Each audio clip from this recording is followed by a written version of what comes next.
Market या आपल्या चॅनलमध्ये तुम्हा सर्वांचे स्वागत आहे. या व्हिडिओमध्ये आपण उद्या जी मंथली एक्सपायरी होणार आहे निफ्टीची त्याविषयी आणि बँक निफ्टीचा जी काय आज एक्सपायरी झालेली आहे आणि नवीन सिरीज सुरू झाली आहे त्यामध्ये कशा पद्धतीचं कामकाज आपण अपेक्षित करत आहोत ते पाहणार आहोत. त्या अगोदर आपण काल काय चर्चा केलेली होती. काल अगदी क्लिअर सांगितलेलं होतं की दोन गोष्टी आहेत. एक, फ्लॅट ओपनिंग नंतर थोडंफार रिट्रेसमेंट होऊ द्यात आणि वरती जाताना 730च्या वरती बाईंग करा किंवा फ्लॅट ओपनिंग नंतर डायरेक्ट वरती जायला सुरुवात करते तर 750 ऑब्वियसली 23,750 23,730 या दोन लेवल. आणि सगळ्यात महत्त्वाचं जे डिस्कस केलं तर काल काय डिस्कस केलं की डाऊन साईडचे ट्रेड अवॉइड करायचे आहेत. काय करायचे आहेत? डाऊन साईडचे ट्रेड अवॉइड करायचे आहेत. आणि तसे संधीही मिळाली नाही की खरं तर डाऊन साईडला एखादा ट्रेड जाऊ शकतो. हां, इथे थोडंफार वाटलं असू शकतं किंवा इथे थोडंफार, परंतु ज्या पद्धतीने ही ट्रेंड लाईन तुम्ही जरी ड्रॉ केली तरी तुमच्या लक्षात येईल कंटिन्युअस इथे रिस्पेक्ट करते मार्केट. गेले 2-3 दिवस झालं इथे थोडं वरतून गेलं, परंतु इथे तसंच झालं. कारण का तुम्ही पाहताय 23,840 हे जे क्लोजिंग आहे ना ते प्रोविजनल आहे. फायनल क्लोजिंग अगदी 868च्या आसपास म्हणजे 870च्या आसपास आलेलं आहे. आता सगळ्यात महत्त्वाचं उद्या आपण कशा पद्धतीने प्लॅन करू शकतो याच्यामध्ये. बँक निफ्टी ही छोट्याशा रेंजमध्ये, जसं की काल आपण डिस्कस केलेलं होतं की PCR खूप जास्त आहे आणि ते एक कारण असू शकतं मार्केटला उद्या साईडवेज जाण्यासाठी किंवा थोडंफार डाऊन साईड प्रॉफिट बुकिंग येण्यासाठी, परंतु मोठं काही प्रॉफिट बुकिंग आलं नाही. फर्स्ट हाफमध्ये नक्की झालेलं आहे. आणि का आज जे महत्त्वाच्या इव्हेंटकडे म्हणून पाहत होतो आपण, ती महत्त्वाची इव्हेंट काय होती तर संसदेचे अध्यक्ष कोण होणार आहेत. संसद म्हणजे खास करून लोकसभेचे अध्यक्ष कोण होणार आहेत यावरती बरंचसं काही अवलंबून होतं. की जर मी टेलिग्रामला मेसेजही केलं होतं, जर तुम्ही जॉईन नसाल तर खाली डिस्क्रिप्शनमध्ये लिंक आहे, टेलिग्राम जॉईन करून घ्या आणि त्याबरोबर या व्हिडिओला लाईक करून आपल्या चॅनलला सबस्क्राईब करून घ्या. तर तिथेही मी सांगितलं होतं की जर 310पेक्षा जास्त वोट मिळत आहेत NDAच्या कॅन्डिडेटला, म्हणजेच ओम बिर्ला जे होते त्यांना, तर मात्र मार्केटमध्ये एक शार्प अपसाईड पाहायला मिळू शकते. आणि जर 280च्या खाली येत आहेत तर मग एक प्रॉफिट बुकिंग येऊ शकतो. कारण का गव्हर्नमेंटवरती जो काही लोकांचा विश्वास आहे त्याच्यामध्ये थोडंफार डामाडोल होऊ शकतं आणि मग एक प्रॉफिट बुकिंग आपल्याला पाहायला मिळू शकतं. पण दोन्हीही झालं नाही, वोटिंग झालंच नाही, आवाजी मतदानाने त्यांची नियुक्ती झालेली आहे.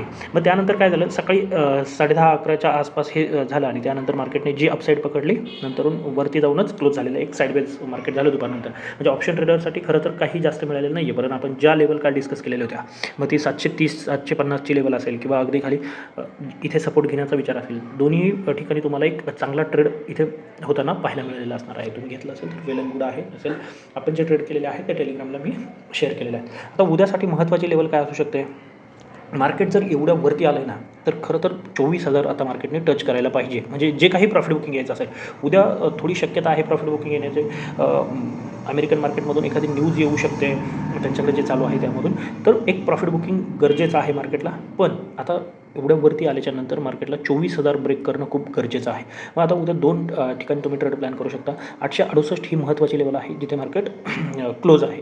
तर 880 890 ही लेवल खूप महत्त्वाची ठरू शकते उद्या. 890 23,890 आणि त्याच्यावरती जी लेवल आहे ती आहे 23,930. हा जो 40-50 पॉईंटचा जो झोन आहे ना तो उद्यासाठी खूप महत्त्वाचा आहे. म्हणजे फ्लॅट ओपनिंग नंतर 890 ब्रेक होताना तुम्ही नक्कीच एंट्री करू शकता, पण थोडी सावध एंट्री करायची आहे. आणि 930च्या वरती जर तुम्ही निघताय तर उद्या कदाचित 24,000 24,050पर्यंत, 24,050 सोडून द्या, पण 24,030 आपल्याला उद्या पाहायला मिळण्याची शक्यता आहे. म्हणजे या अपसाईडच्या आपल्या लेवल आहेत. आणि एक्सपायरीला जर 24,030 सस्टेन झालं तर उद्या 24,150 सुद्धा पाहायला मिळतील. लक्षात ठेवा, 24,30च्या वरती जर एखादी 15 मिनिटाची कॅन्डल बंद होती आणि खास करून दुपारी 12-12:30 नंतर जर हे होतंय ना तर एक चांगलं शॉर्ट करून अगदी 1-1.5 नंतर झालं तर वेल अँड गुड आहे. तर एक चांगलं शॉर्ट करून तुम्हाला 24,150पर्यंत सुद्धा घेऊन जाईल. डायरेक्ट 24,150चं टार्गेट प्लॅन करून ट्रेड घेऊ नका, परंतु हे लक्षात ठेवा कोणत्याही वेळेस जर अगदी दुपारी 1-1.5 नंतर जर मार्केट 24,030च्या वरती 24,030च्या वरती जर 15 मिनिटाची एखादी कॅन्डल क्लोज देते तर एक चांगली अपसाईडची मुवमेंट आपल्याला पाहायला मिळणार आहे. आता डाऊन साईड काय आहे, नक्कीच एखादं प्रॉफिट बुकिंग येऊ शकतं, म्हणून पुट साईडचे ट्रेड करायचे आहेत का मी पुन्हा एकदा सांगेल. थोडं सावध, ज्यांना घ्यायचेच आहेत अगदी 30 to 50% क्वांटिटीनेच ट्रेड करा उद्यासाठी सुद्धा. कारण का पाहिलं तर तुम्ही ही एक महत्त्वाची लेवल असू शकते जिथे आपल्याला एक चांगला सपोर्ट घेताना, म्हणजे बाय ऑन डिप्स ज्याला आपण म्हणतोय ना, तर इथे सुद्धा बाईंगचा विचार होऊ शकतो. आणि दुसरी महत्त्वाची लेवल ही असणार आहे ती आहे 23,760 23,750. हा जो 10-15 पॉईंटचा जो झोन आहे ना तो खूप महत्त्वाचा ठरणार आहे. ॲक्च्युअल डाऊन साईड किंवा मार्केटमध्ये विकनेस ज्याला म्हणतो किंवा पुट साईडचे ट्रेड ज्यांना प्लॅन करायचे आहेत ना ते याच्या खालीच करायचे आहेत. 23,750 ब्रेक झाल्याच्या नंतर आपण विचार करू शकतो की एक डाऊन साईडचा मूव आपल्याला पाहायला मिळेल. मग त्याचं जे टार्गेट आहे ते 23,680 620पर्यंत तुम्हाला घेऊन जाऊ शकतं. 580 620 हा जो 40 पॉईंटचा झोन आहे तिथे घेऊन जाऊ शकतं. पण याच्या खालीच पुट ट्राय करायचे आहेत आणि तिथे सुद्धा क्वांटिटी 30 to 50% ठेवायचे आहेत. आणि उद्या एक्सपायरी आहे म्हणून आपण जे 20 ते 25 पॉईंट नेहमी डिस्कस करत असतो ना, ते उद्यासाठी 30 ते 35 पॉईंट स्टॉप लॉस ठेवायचा आहे स्पॉटवरती. बाकी इथपर्यंत बाय ऑन डिप्स म्हणजे 800ला बाय ऑन डिप्स होऊ शकतं, 760ला होऊ शकतं. तर इथे फ्लॅट ओपनिंग किंवा थोडंफार गॅपडाऊनने खाली येत आहे तर इथे बाय ऑन डिप्स मग तिथे हॅमर असेल किंवा कोणतंही बुलिश फॉर्मेशन तुम्हाला इथे पाहायला मिळत असेल तर बाईंग वरती 890 ॲक्च्युअल जी लेवल आहे ती 920 930 पण 890च्या वरती तुम्ही विचार करू शकता. म्हणजेच हा जो काही झोन आहे इथे तुम्हाला काहीही करायचं नाही आहे. ॲटलिस्ट 800 ते 880 890 हा जो झोन आहे 80-90 पॉईंटचा काही करायचं नाही. नो ट्रेड आपण याला म्हणू शकतो. हां, इथे येतं एखादा सपोर्ट घेऊन वरती जाते तर नक्की ट्रेड, पण मध्ये शक्यतो पडू नका, कारण की मार्केट ज्या पद्धतीची मुवमेंट आता देत आलेलं आहे, छोटीशी रिट्रेसमेंट अपसाईड, छोटीशी रिट्रेसमेंट अपसाईड, एक रिट्रेसमेंट आणि कदाचित उद्या ही अपसाईड तुम्हाला इथपर्यंत घेऊन जाऊ शकते. मग ते लेवल 980 असेल, 24,030 असेल, पण सध्या मार्केट ज्या पद्धतीने वरती आले जाण्याची शक्यता आहे. आता बँक निफ्टी आउट परफॉर्म करते गेले काही दिवस. आज थोडं होल्ड म्हणू शकतो आपण त्याला, तो बँक निफ्टीने होल्ड घेतलेला आहे. आता काय होईल हे पाहूयात. जरी इथे सुद्धा तेच ट्रिक आहे, इथे 694 दिसत असलं ना तरी फायनल क्लोजिंग हे 870 आहे. म्हणजे जवळजवळ इथून 200 पॉईंट 180 पॉईंट प्रिसाइजली जवळजवळ 180 पॉईंट इथून आपण वरती बंद झालेलो आहोत. म्हणजे जे फायनल क्लोजिंग आहे, म्हणजे उद्याची जी सुरुवात आहे ती आपण इथून करणार आहोत.